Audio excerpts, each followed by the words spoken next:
Dathan sir എല്ലാം എന്നോട് പറഞ്ഞിട്ടുണ്ട്. എല്ലാം പറഞ്ഞിട്ടുണ്ടെന്ന് വെച്ചാ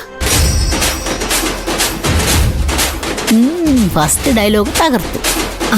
അല്ല, ഞങ്ങള് ലച്ചുമോളുടെ കാര്യം പറയായിരുന്നു. ഈ കുട്ടി കല്യാണത്തിന് സമ്മതിക്കാത്തതുകൊണ്ട് സാറിന് ഒരു സമാധാനവും ഇല്ല. ഓ ഓ അപ്പൊ അതുവരെ അറിയാല്ലേ? പാവോ അമ്മമ്മക്ക് ഇതറിയാവോ എന്തോ.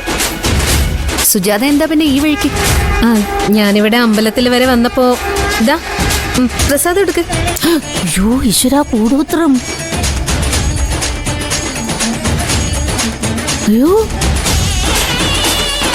അയ്യോ ഈശ്വര, തൊട്ടോ തീർന്നു.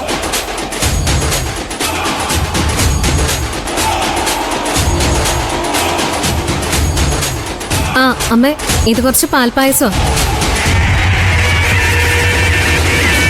കുറച്ച് പകർന്നു വെച്ചാ എല്ലാവർക്കും കഴിക്കാമല്ലോ. ഗോമതി, ഈശ്വര, ഇതിന് ഞാൻ തന്നെ പോണോ? ഗോമതിയേ. അയ്യോ, കൂടോത്രം തൊട്ടെന്റെ ശിരസ് പിളർന്ന് അന്തരിക്കുവോ എന്തോ. ഇവളിത് എവിടെ പോയി കിടക്കുവാ? ഗോമതിയേ. അയ്യോ നേ വരുന്നമ്മേ. ഓടുവാ.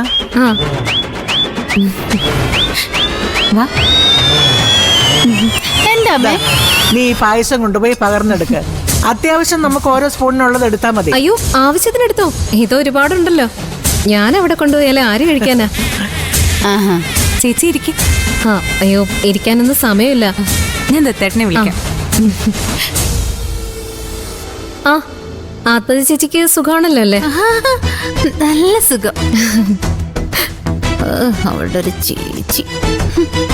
അപ്പൊ നിങ്ങൾ ഇരുന്ന് സംസാരിക്കേ, ഞാൻ അടുക്കളയിലോട്ട് ചെല്ലട്ടെ. സുജാതയ്ക്ക് ഊണ് കഴിച്ചിട്ട് പോയാ പോരെ? അയ്യോ ഇല്ലമ്മേ, അവിടെ പിള്ളേര് മാത്രമല്ലേ ഉള്ളൂ. ഇന്നൊരു ഓഫ് കിട്ടിയിട്ട് ഒരുപാട് പണി കിടക്കുന്നു. വീട് ക്ലീൻ ചെയ്യണം, തുണിയും പാത്രവും കഴുകണം.